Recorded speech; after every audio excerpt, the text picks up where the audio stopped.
finally had a chance to get my hands on the ASICS Novablast 3, give it a spin, and offer my full review. And my initial impression is this is a shoe that is worth the hype. Everything I've heard about this shoe, it is lively, it is bouncy, it is full of energy, and you can put it through its paces. I'm happy to say that it has been the case for me here. Let's just jump right into the specs. You're looking at a engineered mesh for the upper. It is a jacquard weave, and on the screen now you can see a little bit of that detail, but I gotta say it is a very breathable upper and very soft and very supple.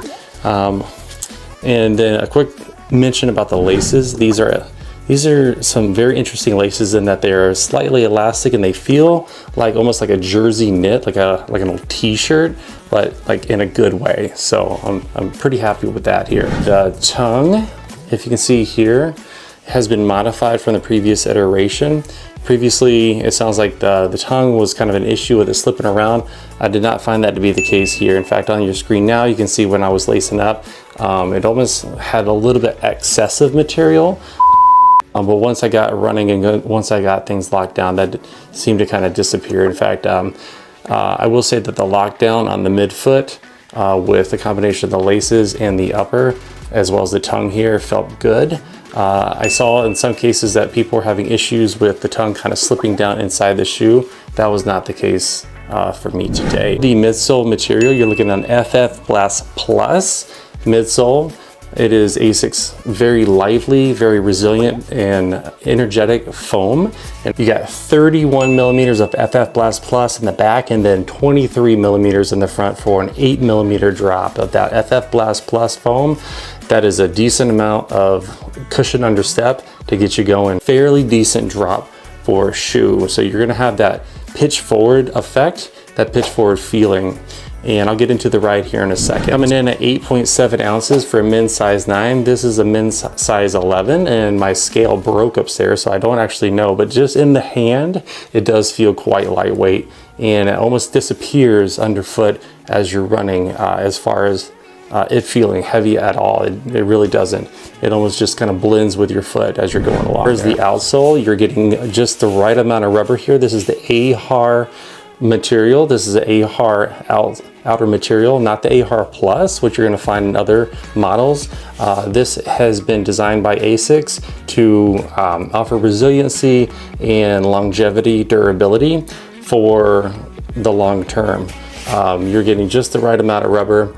I have no issue. And one thing I want to point out especially about the geometry of this shoe is this piston or trampoline up front, as well as this decoupled groove. The geometry of the shoe as you go along your gait cycle does seem to flex and bend, and I did experience that when I was running with it, as far as it just popping off almost like a piston or a pogo stick here, just kind of just wants to bounce back, and it just feels extremely energetic and lively. It's super fun to run in. Going on to that ride, and as far as the energy return of this shoe, I gotta say, and on your screen now, I tried a few different paces.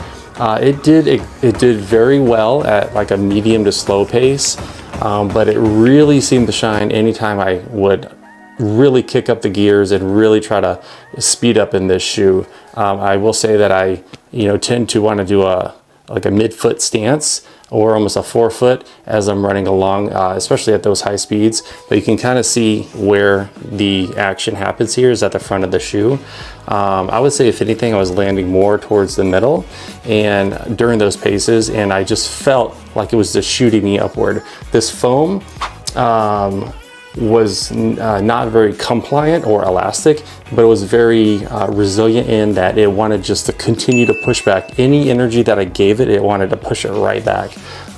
So it felt very efficient under step and not clunky or awkward. And it's like some shoes do with huge offsets, or even some of those carbon plate shoes that are out there. This just kind of melted in. And one word that that kind of stood out to me and I kept thinking about was velvety, right? Smooth, almost like icing on cake, in that it just gelled well with the task that I was requiring out of it.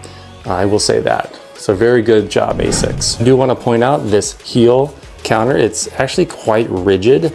but inside you can see how there is quite a decent amount of foam and padding right here to keep that heel nice and locked in. On your screen you can see how I do kind of tend to supinate or land on the outside of my foot. This shoe, I don't know if you can see it here, but you can see that there's almost like this additional shoulder of the landing platform of the shoe on both sides. And I felt very stable in the shoe, even when I did you know, kind of focus on how I was landing. I didn't feel unstable at all. So I feel very good about the stability of the shoe. I wouldn't feel uncomfortable, you know, in dark conditions or going around corners, or, you know, any low light or wet conditions. I feel like this would be a very stable ride. I did purposefully do some heel striking in the shoe just to kind of see how it felt. It does not feel like a very good shoe for heel striking. Like, I would come down and it would just want to slap towards the front here. It just didn't feel right in this shoe. So if anything, coming down mid-foot or even a little bit forefoot, it seemed to just want to do those areas of the foot, and it just seemed more efficient in those two areas of the shoe. So no issue with the fit. I went true to size, and I gotta say, for my final thoughts of the ASICS Novablast 3, I am very impressed. I feel like the shoe has done its job in terms of living up to the hype. I'm very excited to finally get a hold of the shoe and try it out. I would say if you're looking for a shoe that has plenty of cushion and feels energetic and lively and is fun to run in, especially if you're coming into running, this might be the shoe for you. Especially if you want just one shoe to kind of do several different things. I feel like you can do long runs, you can do tempo workouts, you can do just your daily runs, you can bring it to the track for some track work. As well, you can bring it to your local 5K or 10K. This just might be the new workhorse here, the ASICS Novablast 3. So there's the full review, and I'm happy to say that we finally got a hold of the shoe and gave it a test. Okay, well, that's all I got for you here today, so hopefully this finds you well. Take care, bye.